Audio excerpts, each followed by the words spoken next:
Welcome to the second floor. Hey guys, welcome to an On the Second Floor review of Joel and Ethan Coen's newest film, Hail Caesar. We're basically going to be going over the story and plot, performance, cinematography, sound and score, and then we're finally going to give it a letter grade review individually at the end of the film. I'm here with Danny. Hey. And I'm also here with Dylan. Hello. And I'm Jordan, and this is going to be the review, so let's get started, guys. So, Hail Caesar is a drama, also musical, and it's a pretty good film. What do you guys think about it overall? Overall? Well, I enjoyed it. Mm-hmm. I really liked it, as I've Okay. said many times this week. Mm-hmm. And I thought it was one of the stronger Coen brothers films. Mm-hmm. Okay. All right, so let's see. So, basically, we're going to start off by going into the story and plot. Would anyone like to start? Dylan, I think you should start. All right, again. All right, well, it's basically a day in the life of a film producer, or what is he? He's basically in charge of all the actors and... A studio head? A studio head. His name's Eddie Mannix. He's played by Josh Brolin, and he just has a wacky day where he has to... Well, the main premise of the film is that his main actor for the film Hail Caesar, played by George Clooney, has been kidnapped by an unknown group known as The Future, I think is what they call them in the film. Yeah. Yeah. Mm-hmm. And he has to go to extreme lengths to get him back so that they can finish their film. Yep. Mm-hmm. So, what about you, Danny? What do you think of the story in terms of just plot and how it progressed throughout the film? The story is pretty... I don't know. It's a basic concept, but it goes a long way.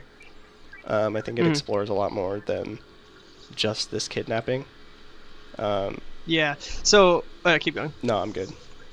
Okay, well, Dylan and I were talking about, and I read a comment on Reddit and that paraphrased the exact same thing Dylan said. It's like the trailer of this film made it seem like it was going to be a mystery film where you're trying to figure out like who kidnapped George Clooney. You know what I mean? More of even a comedy than it really was. Yeah. Yeah, that too. And it's like I was expecting this. No, go for it. I found it really funny. I was laughing at many parts throughout. Yeah, the film. it was a very funny movie. I totally agree. But yeah, and it was supposed to be like this. I thought it was gonna be like this mystery film where we're trying to find out like who done it and like all this stuff like that. But it really is just a day in the life of Edward Mannix. Like that's really like what this film is just a day in the life film. Yeah, so that's what I thought about the story. I was kind of misled by trailers, I guess to say. Definitely. It's more of a character study than something you go to for like an intricate plot or some sort of big twist or something like that. It plays it straight, and I think it does it very well. Yeah. Anyone have anything else to say about story and plot? No, I can't really think of anything. I can think of just... Yeah, it's basically just a day in the life. That's pretty much how it is. Okay, so performance and acting is our next category. What was your guys' thoughts on performance, like how it went? I think. Sorry, Dylan. I think I want to. It's all good. I want to do it by sort of actor. By an actor at basis. Josh Brolin, Sure. I think. All right, let's start off. Yeah. Had the strongest performance. Out of all of them, obviously. Well, he better. He's the main character. Yeah, as he should. He was definitely like. I feel like he played that role really, really well. Of just being so busy, so all over the place. I don't really know how to explain it. He just had the persona that I think if I had met a film producer, I think it helps. like that. I think it helps that he sort of even looks the part. Like he really, they did a good job with I guess costumes and. Yeah, I agree. They give him that '60s look. Yeah, they really made him look like or fit the part. I guess that's one way to say it. For sure. Yeah, I agree. Like the whole like him walking through the courtyard with his like assistant and like shouting all the things to her, and she's like writing everything down. And they're always walking. Yeah. You know what I mean? Like, they had that scene multiple times where he's walking towards the camera and the camera's tracking back, and then he's like shouting things to her, and she's writing down everything. Like, you have an appointment at this time with blah blah blah, and he's like, all right, do this, blah, blah, blah, contact this person, you know. And that happens multiple times throughout the film, and I thought that was pretty clever that it constantly did the exact same format with the tracking camera backward. The dolly shots. I like those a lot. He's just like busy all the time.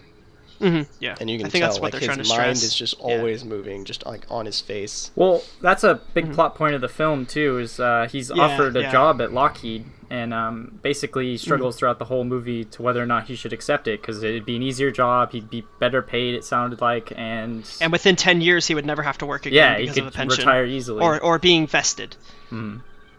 Okay, so we liked him. Okay, let's move on to George Clooney, who plays Baird Whitlock, who is kind of one of the most popular Hollywood stars in that decade. Obviously, he's fake, you know, but like, what did you guys think of? Yeah, that's what I mean. What did you guys think of Baird Whitlock or George Clooney? I liked him. I thought he did fine. There was nothing I found wrong with his performance. It's George Clooney. He's always going to come off a bit smug. And for him to play an idiot, it's sort of maybe hard for him because it hurts his big ego. So, but I think he pulled it off. I didn't have any qualms with his performance. Yeah, I didn't think he was as stupid as I thought he was going to be. Yeah. I thought they were going to make his character be like a complete dumbass, but he's actually like... Yeah, the way he kind of rolls along with... without saying explicitly who... Yeah. Yeah, he doesn't seem too stupid. Yeah. Yeah, exactly. I thought he was going to be a complete dumbass, but he's average intelligence, I guess I'd say. What do you think of George Clooney, Danny? He was definitely... I think, again, he played the part really well as far as... He was likable. Yeah, totally. He wasn't too arrogant to the point where I hated him. In fact, I can't really think of a point where he was arrogant at all, really, throughout the film, because he gets the story goes pretty quickly. He gets kidnapped. He gets hoodwinked, really. He's just kind of zipped along by no means of his own. Yeah, like fairly quickly in the film. And yeah, I wouldn't call him stupid. He's just sort of manipulable. Yeah, he, again, that's sort of just how I would picture a Hollywood star during that time. He didn't have to be a diva. It wasn't necessary to the plot. It was just... He kind of was a diva. It sounded like the studio picked up after him quite often. Like when he goes missing at first, they actually just think it's sort of routine. And they do like talk about like, oh, he has what do you call it? He's like, oh, he's out with girls? No. He looks at the clock. Is he out with this person? No. Is he on a bender? It's like, yeah, right. Yeah, exactly. Yeah, but like his on-screen performance didn't portray that. That was just background story. Like that was told to me through other people. Is what I'm trying to say. But like on screen, on his performance, what I actually saw him do, he didn't appear that way. Okay. Now we're gonna move on to Alden Ehrenreich, who plays Hobie Doyle. Oh, I loved Hobie Doyle. Yeah, I loved his thought he was a fantastic character as well. I thought he was hilarious. He was very funny. He was probably my favorite character in the film. Actually, yeah, honestly, his character he's basically like a cowboy actor. He does stunts basically, and they pick him up for some more talkative roles, and he struggles in them, and it's great. Yeah, it's very funny. Yeah. This was probably my favorite character in the entire movie. I feel like he definitely could have had like his own movie. This whole movie could have been written around him. Yeah, I think you're right. He's just so funny, man. He nailed like the accent. Oh yeah, perfectly. If that even like he was faking it, I don't know. Yeah. He kind of looked the country type. They really, again, I don't know the actor in anything else, so.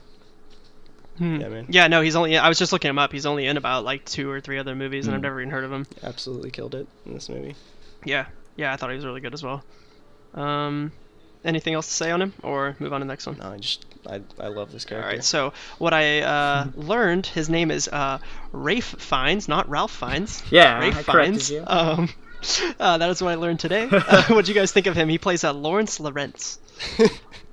He's not in the movie for very long. He shows he's up a very small couple character. Times, but yeah, each time he's there, he plays a very I don't even know. He plays a character you could see him playing. He kind of reminded me of his character in Grand Budapest Hotel, where he's he's kind of snooty, but it worked. And the name Lawrence was really funny. Yeah, it was really good. There's a good interaction between Hopi Doyle and Lawrence. It's very funny. Oh man, this character's just like, he's just a joke, and it's hilarious because he's just that snooty sort of character that would make movies like that. We happily dance, or whatever it's called. In the film, Merrily We Dance. In the film he plays like this hokey romance, or he is making this hokey romance film that's just like, it's just the look of him, the way he acts, and the film he's making is just so funny because it's just the way it would be. All right. Anything else to say on him, or move on to the next one? All right, we're gonna move on to. There's only a few more. I was only gonna do about 3 more. Yeah, I mean, these are kind of minor characters at this point. Okay, I'm gonna group these together because these two are very, very, very small characters that have a very small part in the film. Is Scarlett Johansson and Jonah Hill. Yeah. What do you guys think of those two? They're fine. They're in the movie for probably they're really only in the 10 minutes total. 5-10 minutes. Yeah. So there's a very good choreographed scene with Scarlett Johansson though. I thought. Yeah, that was really cool actually. There's her little opening sequence is her in the mermaid suit, which I think is in the trailer.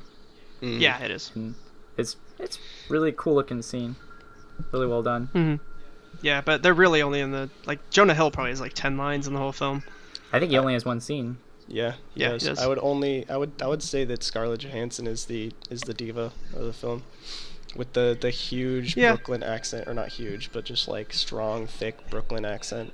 What you would expect. I don't know, man. I might challenge you on that. I think Tilda Swinton plays a diva type character, honestly. Yes. Or characters. I think the she is. Yeah, she's very snooty, very wants it her way kind of thing. She's very demanding. That's true. But the first time you're introduced to Scarlett Johansson, as far as when she actually speaks, she's really just kind of a bitch, and you just I don't know. Jonah Hill, I have no real. Yeah, I don't care. Not honestly, much to comment on him. In my opinion, he has no business. It could have been anybody. Yeah. In my opinion, he has no business being on the poster for the film. That's exactly what I was about to mention. I don't know why he's there. Because he's a big name. Exactly. Yeah, but he's in the film for less than 10 minutes. For less than a minute. Yeah. Probably. Really, it's really almost nothing. They're not at all. There might be a couple shots of him. It's really not worth it, him being there. Yeah. Okay, so Tilda Swinton plays Thora and Thessaly Thacker. She plays twins. What do you guys think about that character? Those characters? They were great. They're funny. Yeah, their dynamic is great. They do the whole twin sister bit where one... Actually, they weren't even like opposites or anything. They're basically the same person, which was even funnier. Yeah, really. And they're both trying to get info out of Josh Brolin's character, Eddie Mannix, right? Yeah. And Mannix, yeah. It's just funny to me. They'll come after him with the same lines, and he'll kind of react to it the same, and he'll let out information in that way. It's really interesting the way it happens. All right, so Danny, do you have anything to say about Tilda Swinton? No. I really, again, I have no opinion on her. She played the part really well. I like her character more than her performance. Fair enough. Yeah. Well, I've seen her in a lot of things. She's a pretty She's talented. Yeah. I like Tilda. I'm a big Tilda Swinton fan. I like her a lot. I'm not saying she's a bad actress. I just. Yeah. Yeah. All right, whatever. Then we'll cap it off here. Last one. Channing Tatum plays Bert Gurney. What do you guys think of his character? I thought he was great too. Honestly. Yeah, he played it real. Dude, Channing Tatum's growing on me as an actor. Honestly. I used to despise him, but I've the past 3 or 4 years I've really started to like the guy. It's the same thing with Matthew McConaughey, where he's just in a bunch of shitty sort of romance movies that are just trash. Right. I wouldn't watch them. They're made for teenage girls or whatever, and he's sort of grown out of that, Matthew McConaughey. So they've become a lot better. Yeah. What about you, Danny? I liked him. I thought he played his part really well. Again. Yeah, the dance number was fantastic. Yeah, again, the dance number. He's not in it for as long as Josh Brolin, as George Clooney, all them characters, but what he does play, he plays like the sailor in that scene. He just like I don't know, man. He really just gets in touch with his like flamboyance, which is part of the whole joke of that piece. But yeah, I thought he did a good job. Cool.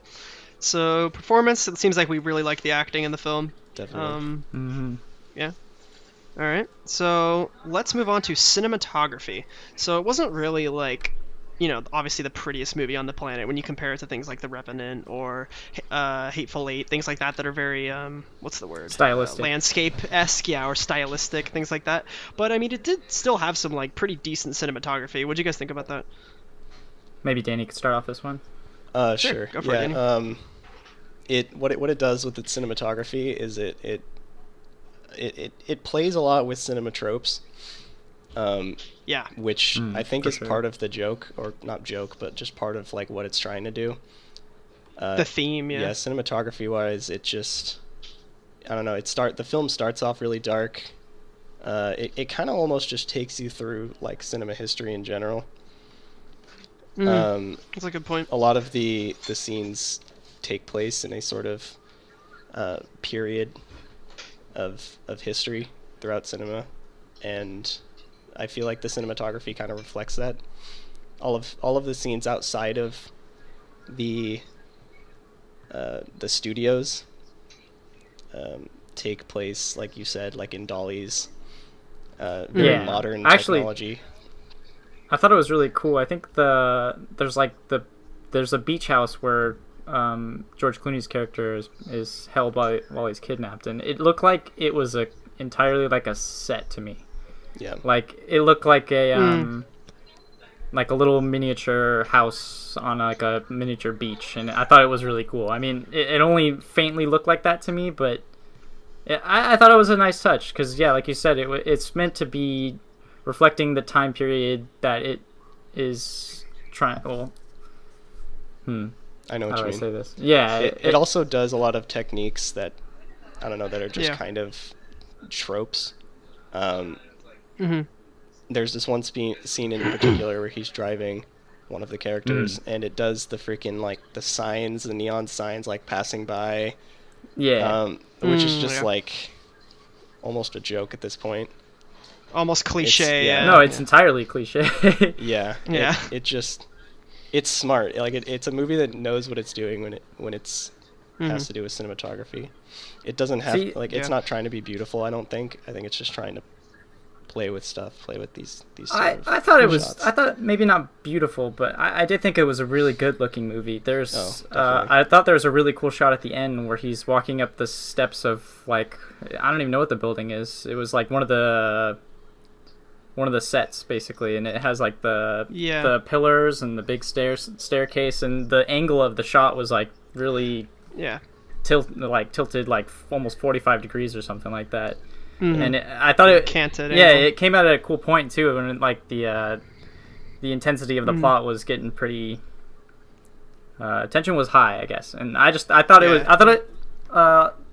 did a good job of keeping up with the mood or the tone at the time. So I don't know. I really like the cinematography. It was like, I guess maybe not groundbreaking like like The Revenant. But that scene though, when he is walking down the stairs of that like Greek pantheon, is really just like, I don't know. It's almost like saying that practical effects itself are just better in general. Yeah. Because back like in the old days, they used to build sets like that, like huge, massive sets, and while that scene's going on, you see the set being built. Like I think there's a pillar that's being like there's a crane putting. Yeah, like there's like feet just like. Oh yeah, like it's a statue. It's the statue of Caesar. Yeah, and you can just see the thing being built, and while you're watching it, you're just like, I can't believe that's like a real set. I wish we're assuming it is. Who knows? Yeah. I liked when what's his name, Hobie Doyle. It has to do the the film that's like a love story, the Merrily We Dance. Yeah. And I don't know if I would necessarily classify this as cinematography. I guess maybe it is. We see, the shot multiple times of him coming through this door and then sitting down next to this character and having a conversation. And then later, Eddie Mannix goes to watch the dailies, right, to see what it looks like. Yeah. And it's in black and white, and the camera angles are completely different from what we saw when we were watching it in the beginning.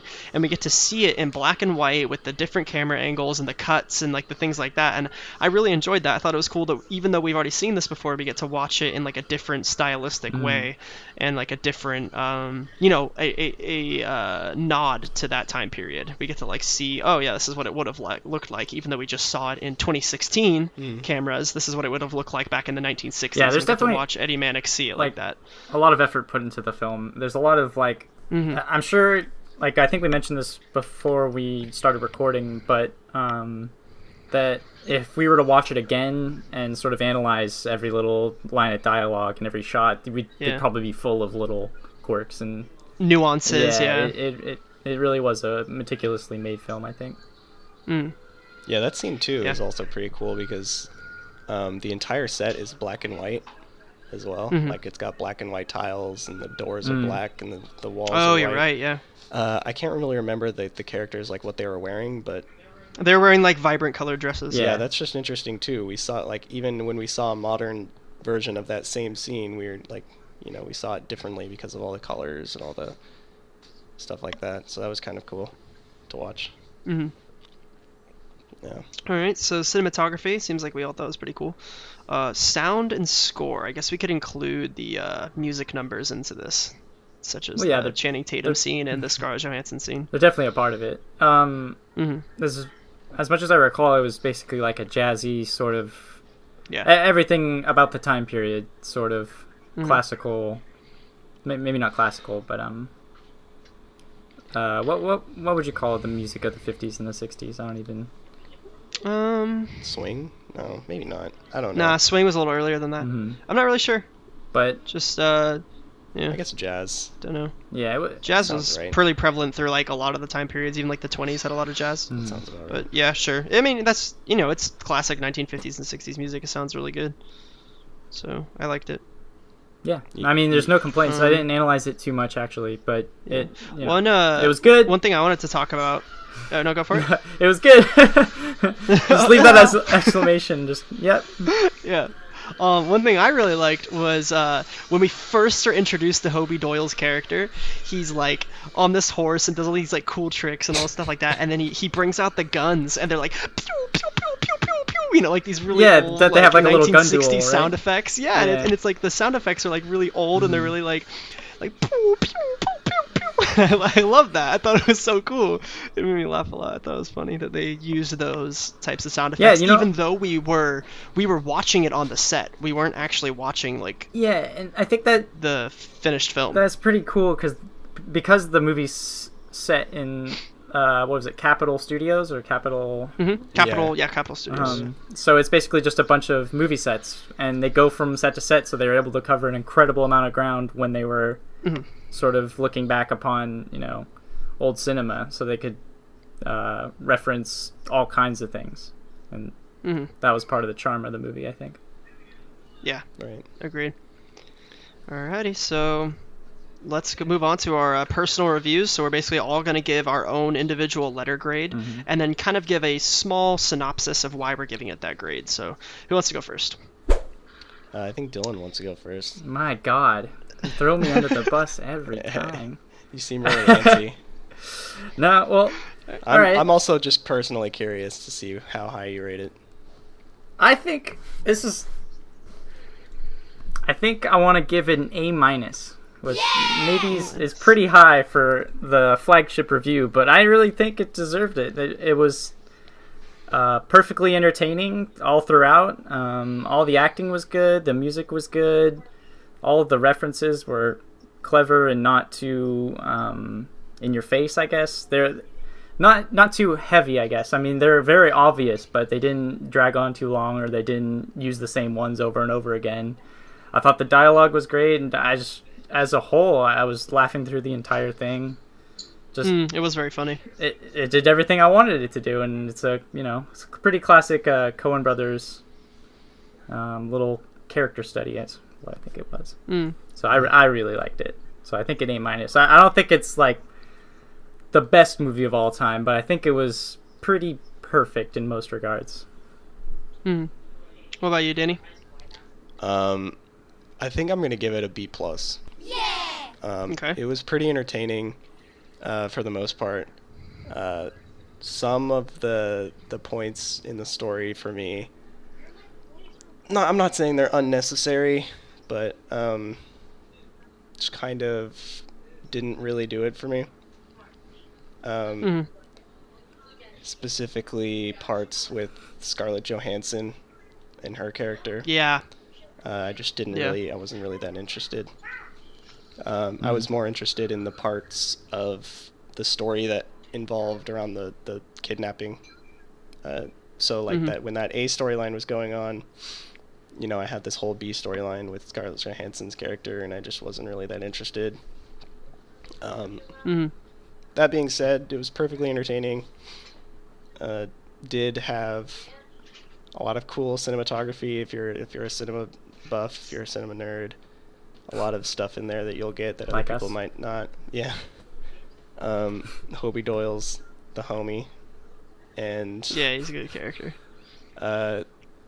A little bit of an, but this is a Coen Brothers thing anyways. At the ending, so it's okay. It kind of left me wanting more, which is partly a good thing, but I don't know. I overall I enjoyed it, but it's not the perfect film for me. Okay. All right. So I actually too am also going to give it a B+. For me, it was a really, really, really solid film, but I really enjoy films where I leave the theater and I feel like I had a lasting effect on me. I walk out of the theater and I feel like changed. You know what I mean? Like I leave the theater, I'm like, holy shit, like that was intense, like that was crazy. Or I think, oh my gosh, like that gives me so much to think about. Or when it ends, I'm like, wow, I can't believe I just experienced that or something, And when I left Hail Caesar, I wasn't like, wow, that was really, really cool. I was just like, wow, it was a good movie, and that's kind of it. I didn't really think about much after I left the film. I was like, all right, good film. And as much as I like the acting, I like the cinematography, I like the sound and score, for me, it fell apart in the story. Well, I wouldn't say fell apart, but the story was the reason it wasn't so impactful to me. It was very, without spoiling it, it was very bland, in my opinion. It just is a day in the life film. It's not a mystery solving film. It's not a whodunit film. It was just a day in the life of Eddie Mannix, which is fine, and that's great, and that's why I'm obviously giving it a B+ and not like a C or a D. Yeah. It's just not... It didn't have a lasting effect on me. That's like the best thing I can say, is it wasn't like when Inside Llewyn Davis ended, I was like, wow, holy shit, that was crazy. Like that whole experience, this poor guy. And that's a day in the life film. And I was like, holy crap, this guy is like so down in his luck and it was terrible and all this stuff like that. But with this, it ended and I was like, all right, cool film. And that's, so yeah, B+ for me. So there we have it. That is Joel and Ethan Coen's Hail Caesar. I think we're going to be reviewing Deadpool next, I believe. Oh, yeah. Excited to see that. So pretty excited. So anyway, you guys can follow us on our personal Twitters, which are on the screen, or you can follow us on our company Twitter, which is OTSF Media. You guys can tweet at us if you have any questions or comments. Like and subscribe to the video. So thanks, guys. Take care.